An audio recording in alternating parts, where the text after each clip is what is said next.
orar. Padre, gracias en el nombre de nuestro Señor Jesús. Tú eres bueno en gran manera y gracias porque ahora nos permites meditar en tu palabra. Te pido que tú hables a mi corazón, hables al corazón de cada uno de acuerdo a su propia necesidad dentro de este pasaje, Señor. Aún aquellos que nos están viendo a través de las redes, también naturalmente están escuchando tu palabra. Te pedimos que tú operes tu obra en cada uno de nosotros para gloria de Cristo. Colocamos delante de ti a nuestra hermana doña Judith, rogando, Señor, por su salud. Pon tu mano sobre ella, Señor, y ayúdale a superar eh, esta situación de malestar que ella tiene, Padre. Toca su cuerpo, por favor. Así también te quiero pedir por la hermana Judith, eh, Judith Núñez Sánchez, por su embarazo, ese bebé que está creciendo en ella. Pedimos, Señor, que para ambos también tú le des gracia. Ahora, Padre, mira nuestro corazón. Ayúdanos a tener oídos sensibles a la voz de tu Santo Espíritu, ojos espirituales, una voluntad dispuesta. Y Padre, que no se vea el predicador, sino el poder de tu palabra para gloria de Cristo. Te lo pido en Cristo Jesús. Amén. Dios usó a Moisés para convertir todo el agua de Egipto en sangre. Increíble acontecimiento. Los ríos, los estanques, los lagos, las cisternas, los pozos, cada uno de los envases que contenía agua, todo se convirtió en sangre. ¿Quién puede hacer eso? Por medio de Moisés, el Señor trajo tinieblas en toda la tierra de Egipto, excepto en Gosén. La plaga de las ranas, de los piojos, las moscas, los saltamontes, el granizo y finalmente los primogénitos, entre otros. Dividió las aguas y el pueblo pudo cruzar en seco, sacó agua de la roca. Increíbles manifestaciones del poder de Dios. Con José Dios detuvo el sol por más de un día. David venció a Goliat, además de las grandes proezas de Elías y de Eliseo. El Señor Jesucristo levantó a los muertos, limpió a leprosos, libró a endemoniados. Los ciegos vieron, los mudos hablaron, los sordos oyeron, los paralíticos caminaron, los hambrientos fueron alimentados. Grandes manifestaciones del poder de Dios. Y Pablo hizo lo propio, igual que los demás apóstoles. Grandes proezas. Nosotros queremos ver este tipo de manifestaciones del poder de Dios. Pero ¿qué pasa con las victorias del alma? ¿Qué hay de las victorias que un hermano o una hermana tuvieron sobre un pecado que los gobernaba por demasiado tiempo? Tuvieron victoria sobre ese pecado. Y de las muchas pequeñas victorias día a día a través del día. ¿De dónde viene el poder para vencer el pecado, por más mínimo que sea este? Esas, hermanos, son también victorias inmensas que manifiestan el infinito poder de Dios obrando directamente en nuestras vidas. Nosotros queremos ver proezas, queremos ver un paralítico que se levantó, queremos ver una persona que tiene cáncer que inmediatamente esté sanada. Pero el poder de Dios no se manifiesta solamente ahí. Es más, desde los apóstoles hasta hoy, el Señor ha decidido reducir al mínimo ese tipo de manifestaciones de su poder. Pero cuando un pecador se arrepiente de su pecado y confiesa su pecado y llora por su pecado y viene a Cristo Jesús arrepentido, eso es milagro mayor. Como escribió el doctor Warren Risby, nos hemos habituado a contemplar el poder de Dios en lo que consideramos grandes hazañas. Y cito, las victorias internas del alma igualan, si no superan, las victorias públicas registradas en los anales de la historia. Y sigue diciendo él, el David que controlara su ira cuando era insultado por Simei fue una victoria mayor que cuando venció a Goliat. Como dice Proverbios, mejor es el que tarda en airarse que el fuerte, y el que se enseñorea de su espíritu que el que toma una ciudad. Así, amados hermanos, llegamos a nuestro texto. 2 Timoteo capítulo 3, versículo 10. Hemos estado exponiendo las características de un verdadero discípulo.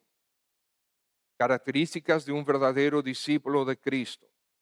Y Pablo lo manifiesta en ese versículo y cita como ejemplo a Timoteo, un verdadero discípulo. Y él dice que él en la primera parte del capítulo habla de los malvados hombres y da características de esos hombres, de esas personas de los últimos tiempos, todo tipo de maldades. Y después dice, pero tú no eres así, Timoteo. Tú no eres así. Tú eres diferente. Un verdadero discípulo es transformado en su carácter, desarrollando las virtudes de Cristo, nuestro Señor. Entonces, ¿qué dice 2 Timoteo capítulo 3, versículo 10? Pero tú has seguido mi doctrina, conducta, propósito, fe, longanimidad, amor, paciencia, persecuciones, padecimientos como los que me sobrevinieron en Antioquía, en Iconio, en Listra, persecuciones que he sufrido y de todas me ha librado el Señor. Y ahí encontramos tres características de un verdadero discípulo. Las mismas convicciones, doctrina, conducta, propósito, fe. Y ya nosotros evaluamos esto y estudiamos esto. Y ahora vemos las mismas virtudes, longanimidad, amor y paciencia, y después las mismas experiencias. Hoy vamos a ver las mismas virtudes. Vamos a comenzar a ver, vamos a completar, creo que el Señor lo permite hoy. Todos nosotros, hermanos, de una manera u otra, debemos estar involucrados en el discipulado. Y hay discipulado inicial y hay discipulado avanzado, pero todos nosotros debemos estar involucrados. El Señor Jesús nos llamó a todos a ser discípulos. ¿No fue eso lo que el Señor dijo? Id y haced discípulos a todas las naciones, bautizando y enseñando. Y aquí yo estoy con vosotros todos los días, cada día, hasta el fin de este siglo. El Señor nos mandó a ser discípulos. El Señor no mandó a ser discípulos a algunas personas. No, mandó a todo el mundo a ser discípulos. A todo el mundo. No discipular o no ser discipulado produce creyentes débiles. Y creyentes débiles producen iglesias débiles. Por lo tanto, sigamos aprendiendo del ejemplo de Timoteo y como Pablo manifiesta que Timoteo es un buen discípulo. ¿Y qué es el discipulado? ¿Ustedes recuerdan lo que hemos repetido? El discipulado es la transferencia de vida de fe hacia otra persona. Es que tú has aprendido o sigues aprendiendo a vivir la fe bíblica y lo que tú vas aprendiendo, tú lo vas a transferir a otra persona. Y nosotros lo mencionamos también esto, cuando tú estás criando a tus hijos, tú deberías estar discipulando a tus hijos. Sí, desde el momento que nacieron. Debes estar discipulándonos. Ellos tienen que ver, observar, palpar la fe tuya, si es sincera. Y lo hemos dicho antes, hermanos, hay muchos adolescentes, muchos jóvenes hoy de nuestras iglesias, iglesias bíblicas, que no quieren saber del Evangelio por la hipocresía de sus padres.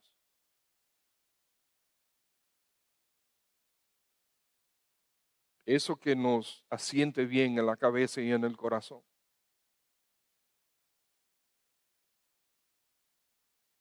Los jóvenes pueden ver a través de las caretas.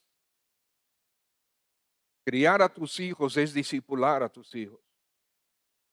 Discipularlos para que amen al Señor Jesucristo y le sigan. Es adquirir la misma fe que aquel que te está discipulando. Por lo tanto, ¿qué están recibiendo tus discípulos? Y de una manera u otra, todos nosotros nos estamos discipulando los unos a los otros. ¿Ustedes saben por qué? Porque yo veo tu vida y tú ves la mía. Yo puedo ver cuando tú estás luchando con aspectos en tu vida y si tú estás siendo fiel al Señor y leal a la palabra, y tú puedes ver lo mismo en mí. Eso nos enseña. Ese es un aspecto del discipulado. Pero hay un aspecto del discipulado que es el que nosotros nos estamos concentrando y es cuando tú te dedicas a una, dos o tres personas a enseñarles a seguir a Cristo Jesús así como tú lo haces. Como Pablo eso mismo dijo, que le sigan a Él como Él sigue al Señor. Adquirir la misma fe, cómo se vive la fe en Cristo en las circunstancias día a día. Entonces Pablo exhorta a Timoteo a mantenerse fiel al Señor dentro de una sociedad donde la maldad impera, donde los hombres actúan impiamente y aquella sociedad, o mejor dicho, los corazones de aquellos hombres en el tiempo de Pablo y Timoteo, el corazón de ellos no es diferente al corazón de los hombres de este día. Las maldades, algunas de las maldades pueden ser diferentes porque el hombre es creativo, ¿ok? Creando nuevos tipos de maldades, nuevos pecados. Por eso en algunas de las listas de pecados que encontramos en el Nuevo Testamento, encontramos palabras como esta y cosas semejantes a estas, que no se puede cerrar, ¿ok? Estos son todos los pecados que existen en el mundo, porque hay maldades que hoy se han inventado que en el tiempo de Pablo probablemente lo, lo tumbarían. Amados hermanos, nosotros somos hijos de Dios y el Señor Jesucristo vive en nosotros y su Espíritu que es santo mora en nosotros. Y nosotros, por lo tanto, debemos vivir la vida de Cristo y debemos transmitir la vida de Cristo que nosotros estamos viviendo hacia los demás. Pablo identifica a Timoteo como un verdadero discípulo. En 1 Timoteo 1:2 dice, verdadero hijo en la fe. Es una bendición que Pablo diga eso de Timoteo. ¿Lo diría de ti? ¿Lo diría de mí? Entonces, en 2 Timoteo 3, después de listar una multitud de características de los impíos, Pablo escribe a Timoteo y le dice, tú has seguido mí, ¿ok? Las mismas convicciones y ahora las mismas virtudes.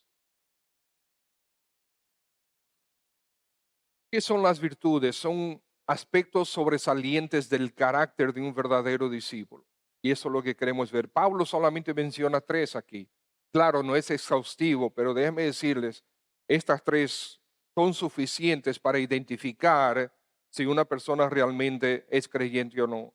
Alguien que tenga estas tres virtudes en su carácter que dominen su carácter, uno puede decir ciertamente, él es discípulo de Cristo.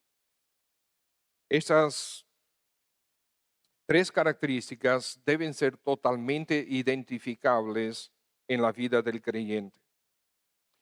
Entonces son longanimidad, amor y paciencia. Hay dos palabras que se traducen al español como paciencia y longanimidad, y a veces se traducen esas dos palabras en el idioma griego, a veces traducen longanimidad, a veces traducen paciencia, y la otra hace lo mismo, pero nosotros vamos a dividirlos porque tiene mucho sentido. Lo que los traductores hayan decidido hacer, pues bien, ellos entendieron en ese momento, pero nosotros debemos entender lo que el Espíritu Santo puso en el original. Y entonces la palabra longanimidad es una palabra que nosotros no la utilizamos del día a día. Nosotros utilizamos la palabra paciencia. Cuando nos referimos a longanimidad, en vez de utilizar esa palabra que parece demasiado culta, ¿verdad? Nosotros lo que hacemos es que la sustituimos por paciencia. Pero longanimidad en el Antiguo Testamento lo vemos como lento para la ira. Usted ha leído el Antiguo Testamento, usted ha escuchado, ha leído esa frase, lento para la ira, longanimidad o largura de ánimo. Es necesaria la longanimidad para soportar a las personas, a las personas. Y de ahí esta palabra que es macrotomía en el griego es diferente a la otra palabra que se traduce paciencia, que es huponomé. Esa es paciencia en cuanto a las circunstancias adversas, pero longanimidad es paciencia para con las personas. ¿Sí? Y esto es interesante. Y Dios lo manifiesta a sí mismo en el Antiguo Testamento, lo vemos. Pero en Romanos capítulo 2, versículo 4, Pablo escribe, o menosprecias las riquezas de la benignidad, paciencia y longanimidad, ignorando que su benignidad te guía al arrepentimiento. Y después en el siguiente versículo habla de la ira, de ser librados de la ira de Dios. O sea que Dios es longánime con nosotros. Dios tiene longanimidad con nosotros, siendo paciente, soportándonos a nosotros en nuestros pecados. Pero debemos tener cuidado y dentro de un momento vamos a ver, porque la ira de Dios está ahí, aquellos que no se arrepienten. Y como vimos, David fue longánimo con Simei, Moisés fue longánime con el pueblo, Cristo con los discípulos y con todos nosotros continuamente. Entonces la longanimidad es la capacidad de soportar cuando a uno lo provocan o lo injurian. Y siempre está conectado con este término que es soportarlo con gozo. Y ahí es donde nosotros a veces soportamos, pero no con tanto gozo. Y, y la idea es esa, es de soportar, es de depender de tal manera del Señor que lo soportamos con gozo, sabiendo que Dios tiene control de todas las cosas. El Señor tiene control aún de eso que me está pasando. Puede ser una prueba para que yo identifique si realmente soy longánime o no. Con relación a Dios, la longanimidad, vamos a ver en el Antiguo Testamento, significa literalmente ser lento para la ira, como ya vimos. Es una disposición de retrasar la ira de Dios. Por ejemplo, en Números 14, versículo 18, dice lo siguiente, Jehová tardo para la ira y grande en misericordia, que perdona la iniquidad y la rebelión, aunque de ningún modo tendrá por inocente al culpable. Si nosotros ponemos atención a este versículo, parece contradecirse. Porque fíjense lo que dice: Jehová es tardo para la ira y grande en misericordia, que perdona la iniquidad y la rebelión. Aleluya, ¿verdad? Qué bueno que el Señor hace eso. Y después dice, pero a los culpables Él no lo perdona, ¿no? Y entonces, ¿a quién va a perdonar? Entonces, ¿a quién va a perdonar? Porque si Él perdona la iniquidad y la rebelión, es porque son culpables de iniquidad y de rebelión. Pero Él dice, de ningún modo tendrá por inocente al culpable. ¿Cómo puede Dios perdonar la iniquidad y la rebelión y al mismo tiempo no tener por inocente al culpable? Es muy sencillo, por medio del arrepentimiento y la confesión. Aquellos que se mantienen rebeldes al llamado de Dios al arrepentimiento van a recibir la ira de Dios. Pero el Señor insiste en su llamado. Arrepiéntete, confiesa tu pecado, apártate de tu pecado, arrepiéntete, confiesa tu pecado, apártate de tu pecado. Claro, todo eso es posible por nuestro Señor Jesucristo, porque Él fue a la cruz por nosotros. Aún en el Nuevo Testamento también relaciona la longanimidad con la ira, y le mencioné hace un momento eso.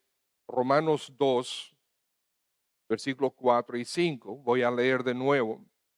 O menosprecias las riquezas de la benignidad, paciencia, longanimidad, ignorando que su benignidad te guía al arrepentimiento. Versículo 5. Pero por tu dureza, por tu corazón no arrepentido, atesoras para ti mismo ira para el día de la ira y de la revelación del justo juicio de Dios. ¿Ustedes ven? Ahí explica el versículo de Números. Por tu corazón no arrepentido, estás atesorando, estás acumulando ira que puede ser inmediatamente borrada a través del arrepentimiento y confesión en Cristo Jesús. Pero mientras no lo haces, estás acumulando ira. El Señor está retrasando la ira de descargar su ira sobre ti. ¿Por qué? Porque Él ha dicho que Él quiere que te arrepientas. En Cristo Jesús, Él quiere que te arrepientas. Y Él retrasa su ira, pero va a haber un día que no te arrepientes, que esa ira va a ser descargada. Por lo tanto, la longanimidad no significa el final de la ira de Dios.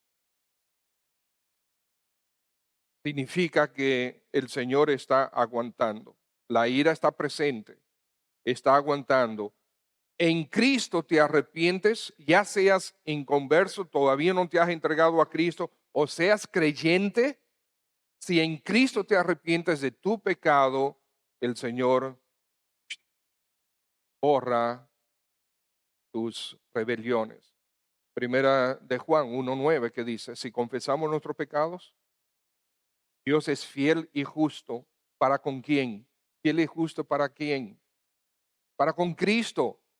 Porque si Él va a ser justo conmigo, Él me va a dar lo que yo merezco. No puede ser justo conmigo. Tiene que ser justo con Cristo. Si Él no me perdona por Cristo Jesús, Él sería injusto con el Señor Jesucristo. Esa es una imposibilidad. Entonces, si confesamos nuestros pecados, Él es fiel y justo para perdonar nuestros pecados y limpiarnos de toda iniquidad. Gloria al Señor. El Señor es longánime. Él tiene longanimidad. Y eso es lo que nosotros debemos desarrollar también. Si el Señor Jesucristo vive en ti, su carácter debe ser manifestado en ti. Y eso es lo que encontramos en Gálatas 5, 22 y 23, el fruto del Espíritu. El fruto del Espíritu no es más que el carácter de Cristo. El Espíritu Santo produciendo el carácter de Cristo en ti y en mí. Y si el Espíritu Santo mora en ti, Él se debe hacer evidente su presencia en tu vida. Y dice, amor, gozo, paz, paciencia. Esa palabra paciencia debe ser longanimidad. Debió haber sido traducida longanimidad, porque esa es la palabra del original. Entonces, la longanimidad con relación a Dios es que el Señor retiene la ira esperando nuestra, nuestro arrepentimiento. Y qué bueno que el Señor actúa así. Ahora, con relación al hombre, en relación al hombre, Pablo identifica la longanimidad o paciencia como un rasgo del carácter cristiano. Y como lo hemos visto, él lo incluye en el fruto del Espíritu en Gálatas capítulo 5, versículo 22. Pablo nos exhorta a todos a ser longánimes, a todos nosotros. Pablo identifica que su discípulo Timoteo tiene longanimidad. Dice, así como yo he actuado, así como yo he vivido, así como yo he soportado a aquellos que me han injuriado, a aquellos que me han buscado mi mal, estando él en, en la cárcel, él tiene gozo. Y nosotros conocemos esa historia muy bien, ¿verdad? Pablo con Silas a medianoche en la cárcel, ¿qué hacía? Cantaba y oraba. Pablo en la cárcel de Roma, ¿qué hacía? Escribía cartas de ánimo a Timoteo y a las demás iglesias. Dentro de la cárcel. Por lo tanto, él estaba, sí, con aquellos que que lo tenían esposado, que lo tenían en cadenas, él los trataba bien. Ellos lo trataban mal, él los trataba bien. Nos exhorta a todos a ser pacientes con los demás. Efesios capítulo 4, versículos 1 al 3, dice, yo pues, prisionero del Señor, está escribiendo a la iglesia, a los creyentes en Éfeso. Y él dice, yo estoy preso, prisionero del Señor. Les ruego a ustedes que vivan de una manera digna de la vocación con que han sido llamados, que vivan con toda humildad y mansedumbre, con paciencia, soportando unos a otros en amor, esforzándose por preservar la unidad del Espíritu y el vínculo de la paz. De nuevo, esa palabra paciencia debió haber sido traducida longanimidad. Y que vivan entre ustedes con longanimidad, largura de ánimo, largura del alma, en oposición a tener, como nosotros decimos aquí, la mecha corta. En relación con el hombre, la longanimidad es paciencia hacia los demás. Un temperamento tranquilo ante la provocación. Sin embargo,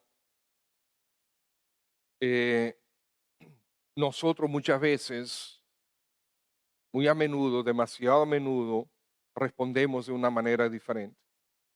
Somos impacientes con las demás personas. Somos muy rápidos para acusarlos, para ver sus partes negativas, sus aspectos negativos de su carácter, aspectos negativos de sus acciones, y nos concentramos ahí. Y eso comienza a carcomernos, que nos distanciamos de las personas. En vez de hacer exactamente lo opuesto, que es lo que el Señor Jesús quiere que hagamos. Y nos enseña a través del Nuevo Testamento, nosotros debemos acercarnos a la gente, ganarnos a la gente, amar a la gente, soportar a la gente, recordando que nosotros somos uno más. Hay gente que a mí no me soporta probablemente. Yo sé de gente que no me soportaba.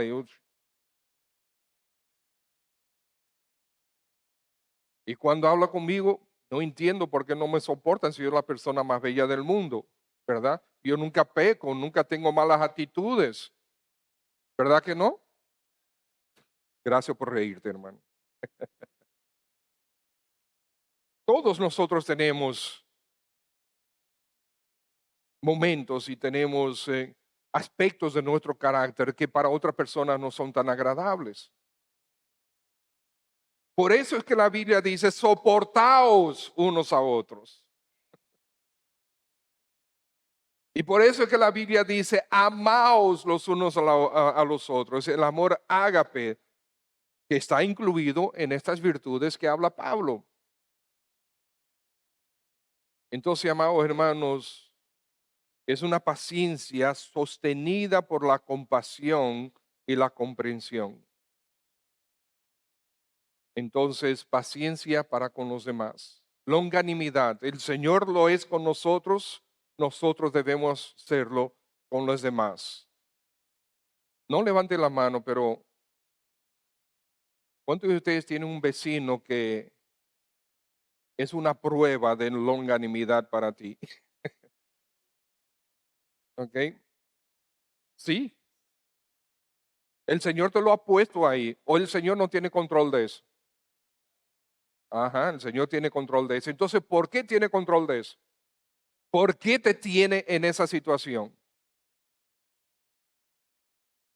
Es porque tenemos que desarrollar esa longanimidad. Tenemos que demostrarle a esa persona el amor de Cristo. Acuérdense lo que dice Romanos 8, que nosotros éramos enemigos de Dios. Enemigos de Dios. No hay uno que busque a Dios. ¿No dice la Escritura eso? Y el Señor, ¿qué hizo? Vino a nosotros. Descendió a nosotros. Murió por nosotros. ¿Ustedes recuerdan cuando el Señor fue crucificado?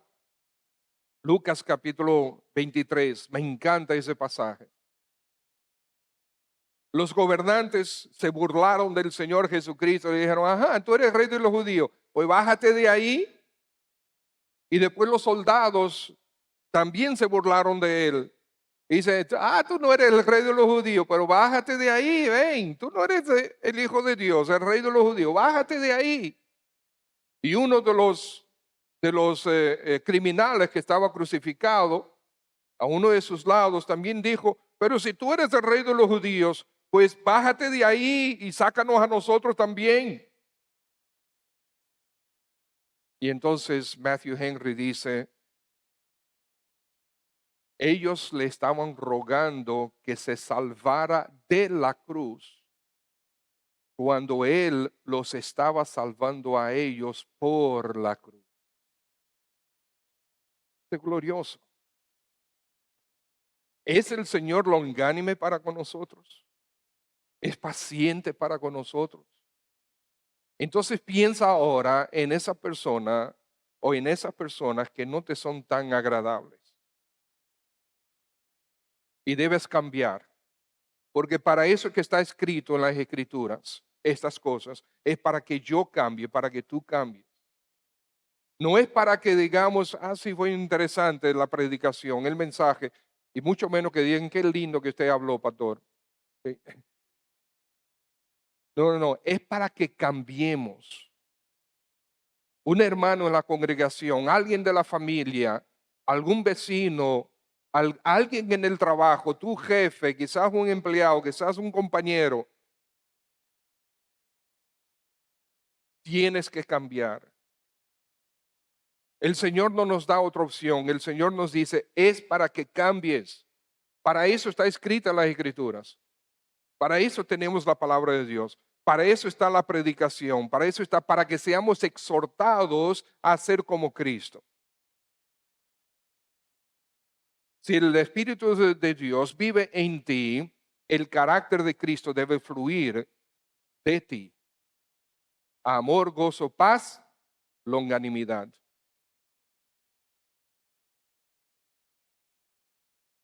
Entonces el otro aspecto es amor.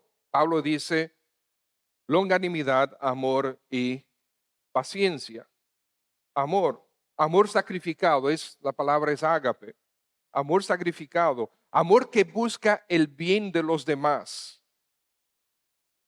amor que busca amor a Dios, amor a la esposa, amor a los hijos, a los padres, a los hermanos, amor a cada persona. ¿Hay personas que son difíciles de amar? Claro que sí, claro que sí. Probablemente tú eres una persona difícil para amar para otra persona, probablemente yo lo sea también.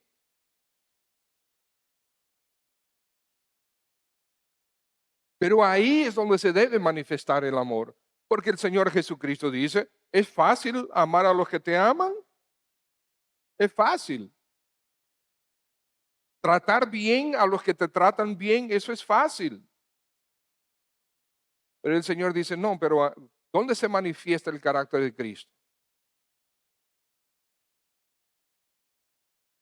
Aquellos que son difíciles, hay que amarlos.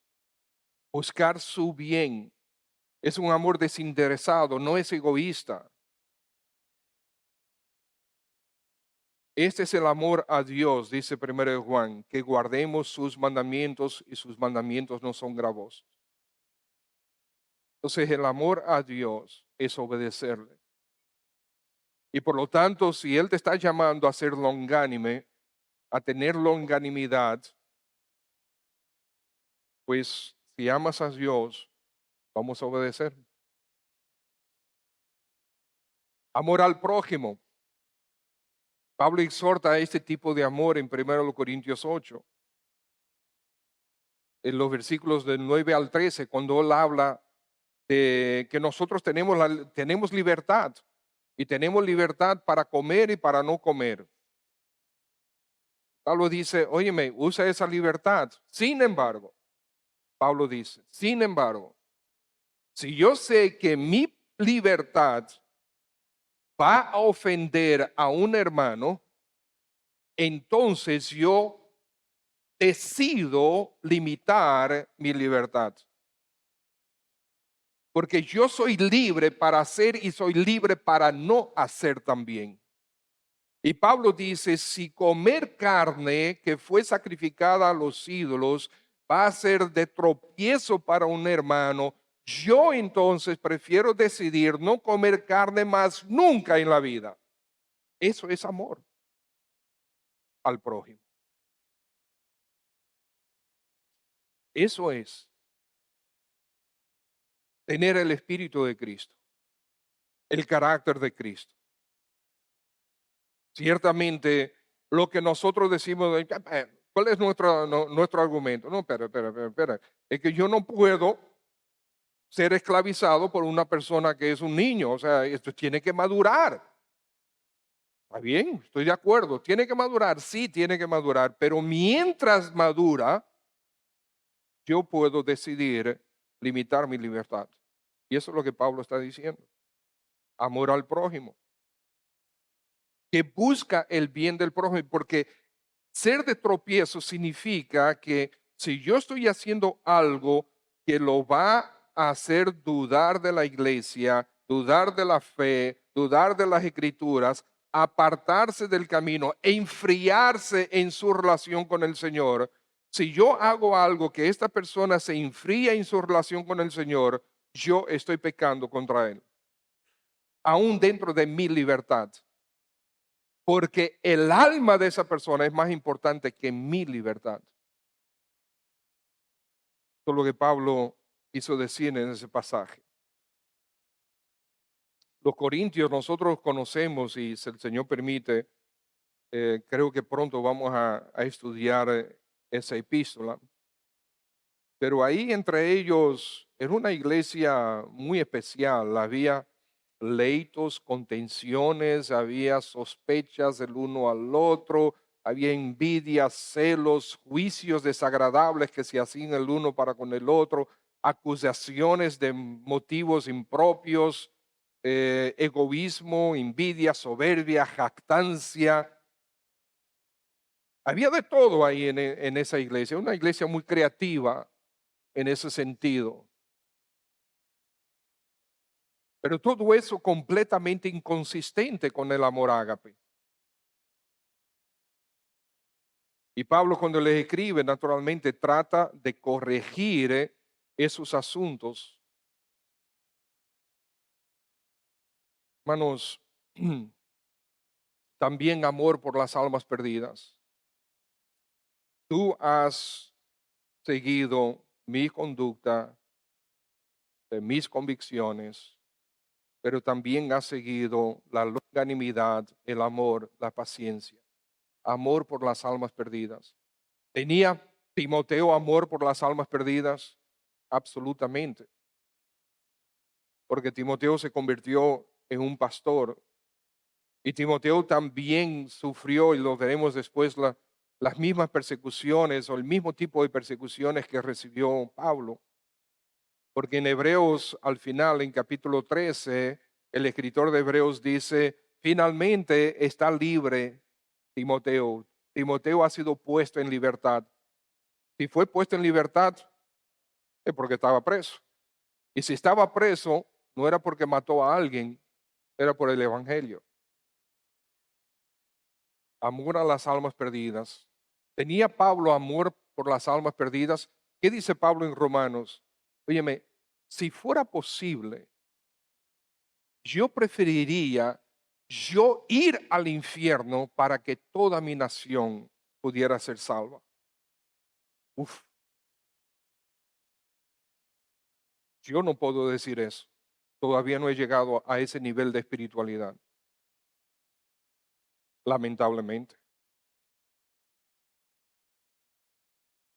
¿Tú sabes lo que es? Y digo, yo prefiero, oye, si, si yo conmigo ir al infierno, eso salvara a todo Israel, el Señor que me mande para el infierno, para que ellos sean salvos.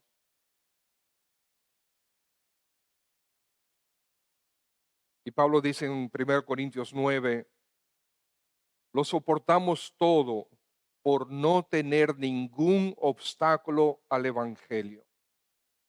Pues si anuncio el Evangelio no tengo por qué gloriarme, porque me es impuesta necesidad. Y ay de mí si no anunciare el Evangelio. Amor, amor ágape, amor que busca el bien de los demás, porque ese es el verdadero amor. El amor no es un sentimiento, no es, como a veces decimos, maripositas en el estómago. No, eso puede ser parte en algún momento, alguna relación amorosa, pero el amor ágape es buscar el bien de los demás. En todas sus áreas, busca el bien de los demás. Pero entonces finalmente paciencia. La palabra paciencia, que muchas veces es traducida en vez de longanimidad, pero el término, el vocablo que se utiliza en el original, hupomone, significa aguantar bajo un peso. Y es normalmente se utiliza siendo para ser paciente con relación a circunstancias. Es paciencia para aguantar, soportar el peso de circunstancias adversas.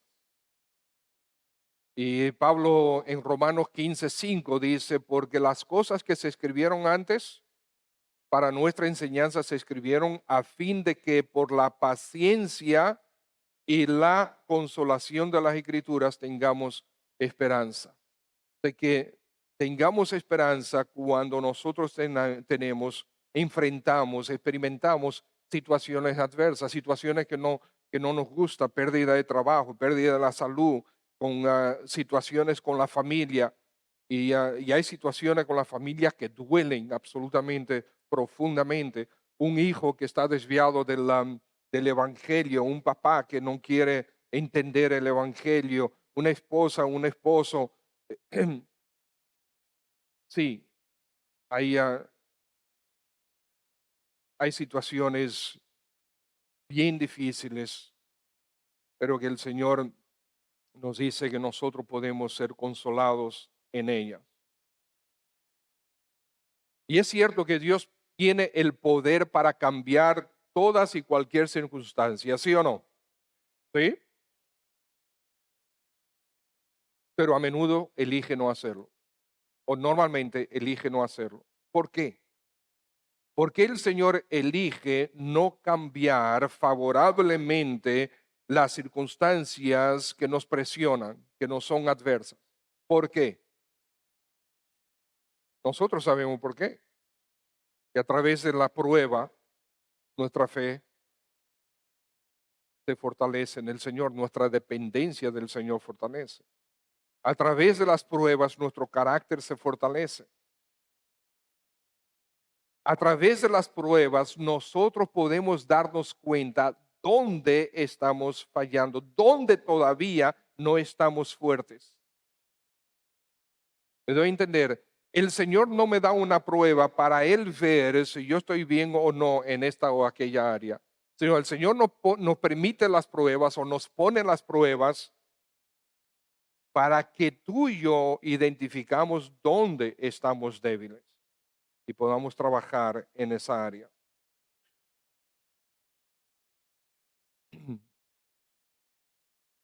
Entonces la paciencia es aguantar, soportar sin quejas las diferentes formas de sufrimiento, males y maldades que nosotros enfrentamos.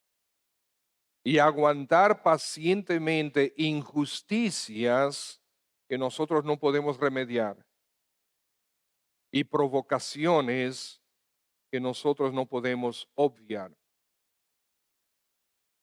Entonces, el Señor te permitió que tú tengas un trabajo nuevo. Y ese jefe que te había entrevistado, que parecía muy buena gente, ahora que tú estás adentro sacó las garras y tú tienes que tratarlo. ¿Cómo lo vas a tratar? Pues con longanimidad, amor y paciencia.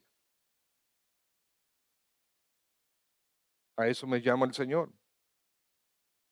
Ese vecino, longanimidad, amor y paciencia. Esa situación familiar, longanimidad, amor y paciencia. Y fíjense cómo estos tres están intensamente interlazados. Es casi lo mismo. El Señor quiere, hermanos, que nosotros desarrollemos este carácter porque esto da evidencia de que Cristo realmente está en nosotros. Y Pablo identificó en Timoteo que Timoteo era un verdadero discípulo de él, era un verdadero discípulo de Cristo. ¿Por qué? Porque tenía estas virtudes en él. Su carácter se había desarrollado de tal manera que se evidenciaba esto, verdadero hijo en la fe.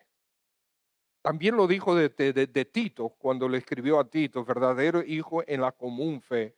También Pablo lo dijo de Tito. Entonces, estimados hermanos, características de un verdadero discípulo. Pablo dice las mismas convicciones que yo tengo, tú las desarrollaste. Las mismas convicciones. Tú has seguido mi doctrina, mi conducta, mi propósito, mi fe. Todo tú lo has seguido. Tú lo has asimilado, tú lo estás viviendo de esta manera. Pero Pablo dice también las virtudes, longanimidad, amor y paciencia. Tú eres longánime con aquellos que no te tratan tan bien. Tú tienes amor para con ellos, amor para con las almas, amor para con Dios, amor por el Evangelio, amor por las iglesias. Porque Timoteo por un tiempo fue pastor en Éfeso.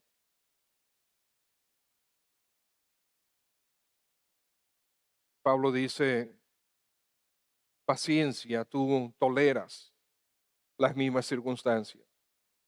Persecuciones. Timoteo fue perseguido, fue maltratado. Quizás no tan intensamente como Pablo lo fue, pero fue maltratado, fue encarcelado por el Evangelio.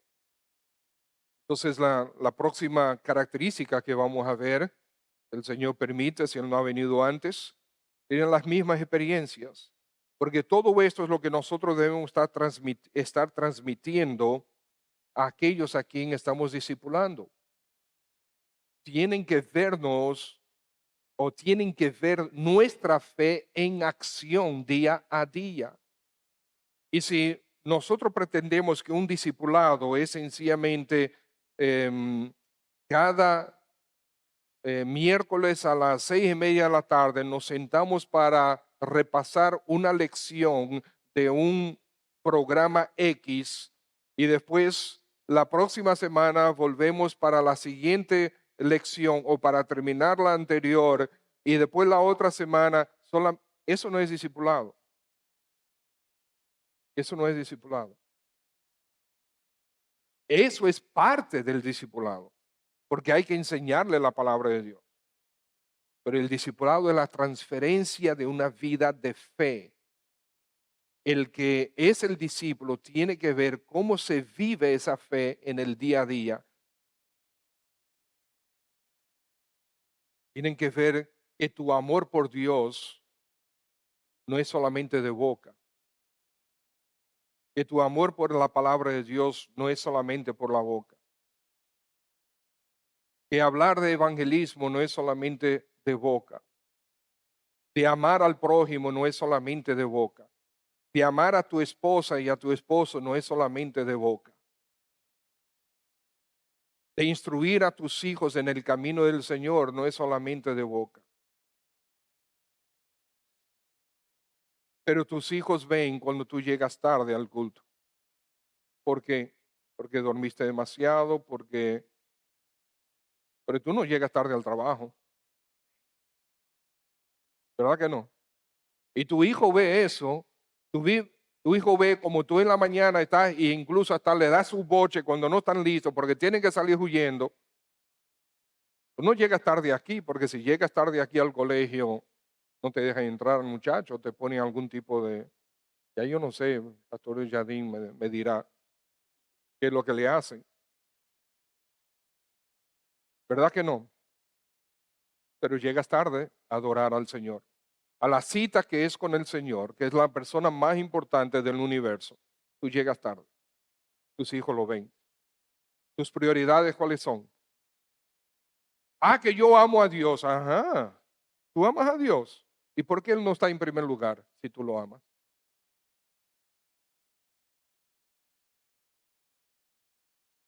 Y cuando tienes una situación, tú amas a Dios, sí. ¿Y qué pasa con el San Antonio que tú dijiste ahorita? Los hijos lo ven, los empleados lo ven, los compañeros de trabajo lo ven, los vecinos lo oyen. Y el discípulo, ¿qué va a ver? Una vez un hermano que me dijo que no quería discipular porque él tenía un muy mal carácter.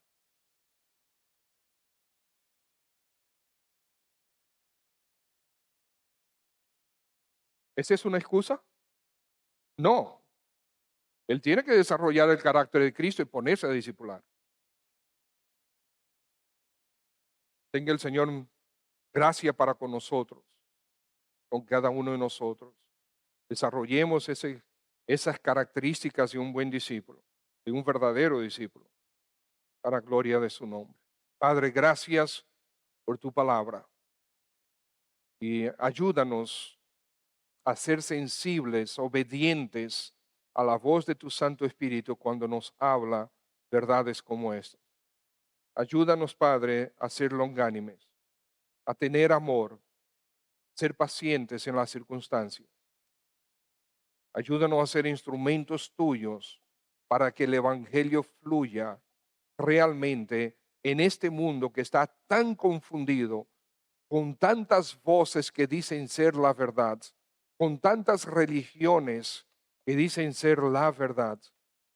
Ayúdanos a vivir a Cristo, la verdadera verdad, para gloria de su nombre. Señor, si hay alguien aquí que todavía está sin Cristo Jesús, que todavía no se ha arrepentido de sus pecados y no se ha convertido al Señor, te pido a Dios que tú le muevas al arrepentimiento para gloria del nombre de nuestro Señor Jesucristo, tu Hijo amado. Por Él y para Él te lo pedimos. Amén. Señor le bendiga, hermano.